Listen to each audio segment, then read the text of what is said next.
اللہ محمد کو ماما کو 10,000 گائیں دے گا، مطلب اتنے سیدھے لوگ دے گا کہ جو محمد رسول اللہ کتنے آگیاکاری ہوں گے کہ نبی اگر ایک حکم دے دیں گے تو وہ مان لیں گے۔ جب محمد رسول اللہ نے مکہ فتح کیا تو آپ کو معلوم ہوگا جب مکے میں داخل ہوئے تو آپ کے ساتھ 10,000 صحابہ کرام کی ایک تعداد تھی۔ 10,000 صحابہ کرام مکے کے اندر داخل ہوتے ہیں۔ محمد رسول اللہ صلی اللہ علیہ وسلم مکے میں داخل ہونے کے بعد، مکے کو اپنے کنٹرول میں لینے کے بعد، مکے پر اپنا نینترن جمانے کے بعد، مکے پر قبضہ کرنے کے بعد، مکے کو اپنے ہاتھ میں لینے کے بعد آپ سب سے پہلے خانہ کعبہ میں گھستے ہیں۔ خانہ کعبہ میں گھستے ہی سب سے پہلے وہاں رکھی ہوئی 360 مورتیوں کو ہٹاتے ہیں۔ الرحیق المختوم پڑھیے شیخ صفی الرحمن مبارک پوری رحمت اللہ علیہ کی۔ آپ نے حضرت علی کا کاندھا چوائس کیا۔ حضرت علی نے اللہ کے نبی کو اپنے کاندھے کے اوپر سوار کر لیا۔ نبی اکرم کے ہاتھ میں چھڑی تھی۔ اللہ کے نبی خانہ کعبہ میں گھس جاتے ہیں اور جہاں 360 بت رکھے ہوئے تھے وہاں سے ایک ایک بت کو ہٹاتے جاتے، ایک ایک بت کو چھڑی سے مارتے جاتے، وہ بت زمین پر گرتا جاتا، ٹوٹتا جاتا، ایک ایک بت کو گراتے جاتے اور یہ کہتے جاتے جاء الحق وزہق الباطل ان الباطل کان زہوقا، حق آ گیا اور باطل مٹ گیا اور باطل کو تو مٹنا ہی تھا۔ حق آ گیا اور باطل مٹ گیا اور باطل کو تو مٹنا ہی تھا۔ میرے پیارے بھائیوں، یہ تھا جناب محمد رسول اللہ صلی اللہ علیہ وسلم کا سب سے پہلا کام۔ جب آپ نے خانہ کعبہ سے ان بتوں کو صاف کر دیا ہے اور خانہ کعبہ کو پاک کر دیا، رب کی توحید قائم ہو گئی، تو وہاں آپ نے پہلے 2 رکعت نماز پڑھی اور نماز پڑھنے کے بعد جب آپ صحابہ کرام کے ساتھ خانہ کعبہ سے باہر نکلتے ہیں، کافر ڈرے ہوئے، حضرت سعد کی زبان سے یہ جملہ نکل گیا، اے کافرو آج تیار ہو جاؤ تمہیں مارا جائے گا، اے کافرو تیار ہو جاؤ مرنے اور کٹنے کے لیے، تم نے ہمیں مارا، تم نے ہمیں مکے سے نکالا، ہماری زمین و جائیداد سے ہمیں بے دخل کیا، ہمارے بچوں کو تم نے قتل کیا، تم نے بہت ظلم کیے، آج انتقام کے لیے تیار ہو جاؤ، جنہوں نے ہمارے بچوں کو مارا، ہمارے بڑوں کو مارا، آج ہم ان کو بھی قتل کریں گے، تیار ہو جاؤ قتل ہونے کے لیے۔ حضرت سعد کی زبان سے جملہ نکل گیا، الیوم یوم الملحمہ، آج کا دن تو ٹکڑے ٹکڑے کر دینے کا دن ہے، ملحمہ لحم سے بنائیں، آج کا دن تو گوشت کے ٹکڑے ٹکڑے کر دینے کا دن ہے، آج کا دن تو بوٹیاں بوٹیاں کر دینے کا دن ہے، آج کا دن تو مارنے اور کاٹنے کا دن ہے، اے کافرو آج ہم تمہیں کاٹیں گے۔ اللہ کے نبی دوسری طرف بیٹھے ہیں، وہ کہتے ہیں نہیں نہیں اے کافرو تمہیں ڈرنے کی ضرورت نہیں ہے، سعد غلط بول رہے ہیں، آج کا دن کوئی ٹکڑے ٹکڑے کر دینے کا دن نہیں ہے، آج کا دن کسی کو قتل کر دینے کا دن نہیں ہے، آج ہم کسی کو نہیں ماریں گے، بل الیوم یوم المرحمہ، آج کا دن تو رحم و کرم کا دن ہے، آج کا دن تو عفو درگزری کا دن ہے، آج کا دن تو ایک دوسرے کو معاف کرنے کا دن ہے، آج کا دن تو ایک دوسرے کو گلے لگانے کا دن ہے، نہیں نہیں تم بے فکر رہو، تم اسی مکے میں رہو گے، تمہیں کوئی نہیں مارے گا، ہاں لیکن اپنے جرموں کی معافی مانگ لو، مجھے پتا چلنا چاہیے کہ کس نے کیا ظلم کیا تھا، کیا جرم کیا تھا، آؤ آؤ مجھ سے معافی مانگو، میں تم سب کو معاف کرنے کے لیے تیار ہوں۔ ایک آیا، میں نے یہ جرم کیا، آپ نے کہا جاؤ میں نے تمہیں معاف کر دیا۔ دوسرا، میں نے فلاں کو قتل کیا، جاؤ میں نے تمہیں بھی معاف کیا۔ ایک اور شخص آتا ہے، آپ نے کہا تم نے کیا کیا؟ کہنے لگا محمد اگر نہ سنے تو بہتر ہوگا، نہیں نہیں مجھے بتاؤ آج میں سننا چاہتا ہوں۔ کہا اے اللہ کے نبی آپ کی بیٹی زینب اونٹنی پر سوار تھی، ان کے پیٹ میں حمل تھا، آپ مدینے میں تھے اور آپ کے داماد علی آپ کی بیٹی کو مدینے کی طرف لے کر جا رہے تھے. بیٹی زینب کے پیٹ میں بچہ تھا. میں نے تیر اونٹنی کو مار کر زخمی کرنا چاہا, لیکن غلطی سے وہ تیر زینب کے پیٹ میں لگ گیا تھا. زینب کا پیٹ پھٹ گیا تھا, اس کے پیٹ کا بچہ زمین پر گر گیا تھا. اور اسی حال میں علی اپنی سالی کو, آپ کی بیٹی زینب کو مدینے لائے. پیٹ کا بچہ ضائع ہو چکا تھا. جب زینب کو ہوش آیا اور اس کو پتا چلا کہ میرے پیٹ کا بچہ نہ رہا, تو آپ کی بیٹی زینب اس صدمے کو برداشت نہ کر سکی, ان کا انتقال ہو گیا. اے اللہ کے نبی, میں آپ کی بیٹی زینب کا قاتل ہوں. اللہ کے نبی کی آنکھوں میں آنسو آ گئے.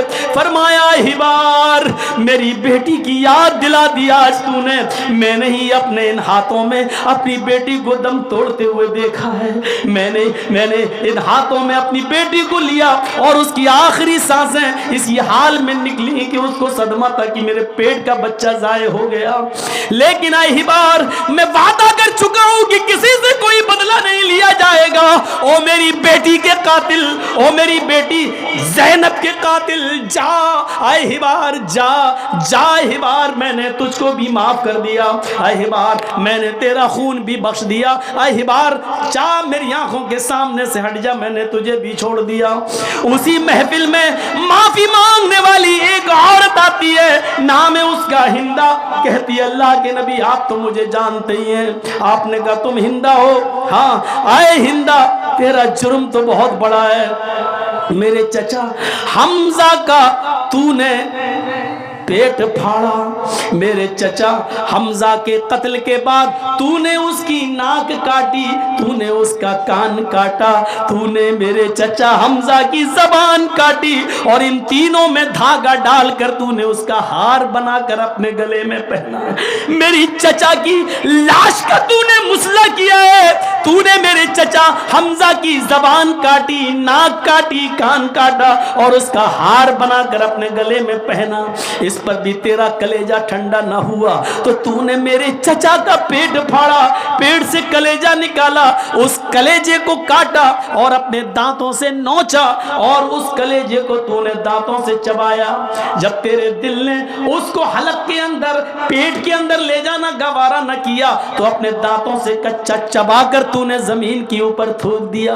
اے ہندا, تو نے میرے چچا کے ساتھ اتنا بھیانک اور خطرناک سلوک کیا, لیکن میں آج تجھ سے بھی بدلہ نہ لوں گا.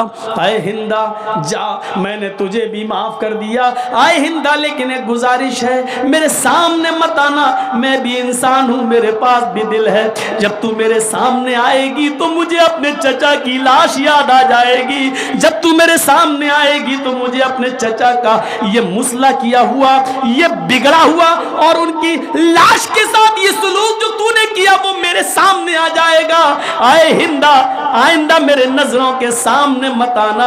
اے ہندا, جب تو میری آنکھوں کے سامنے آئے گی تو مجھے میرے چچا کی یاد آ جائے گی. یہ کہہ کر آپ نے ہندا کو بھی معاف کر دیا. یہ الگ بات ہے کہ ہندا بعد میں اسلام لے آتی ہے.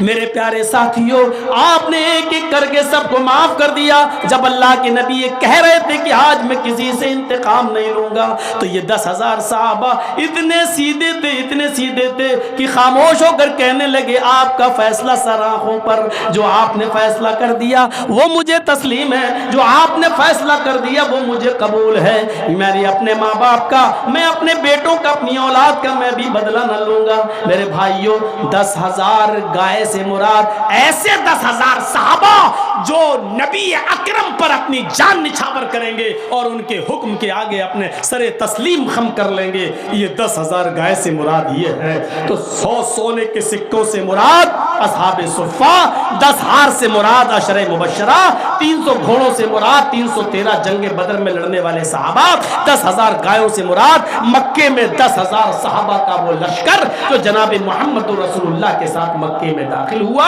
اور اللہ کے رسول صلی اللہ علیہ وسلم کی بات کو تسلیم کر لیا. یہ پورا کا پورا منتر صرف محمد رسول اللہ پر فٹ اترتا ہے, پورا اترتا ہے. اس کے علاوہ اس منتر کے مطابق ہمیں کوئی نہیں دکھائی دیتا. جہاں تک ناموں کی بات ہے, پہلا نام محمد, تو لفظ محمد بھی ایسے ہی ویدوں میں آیا ہے.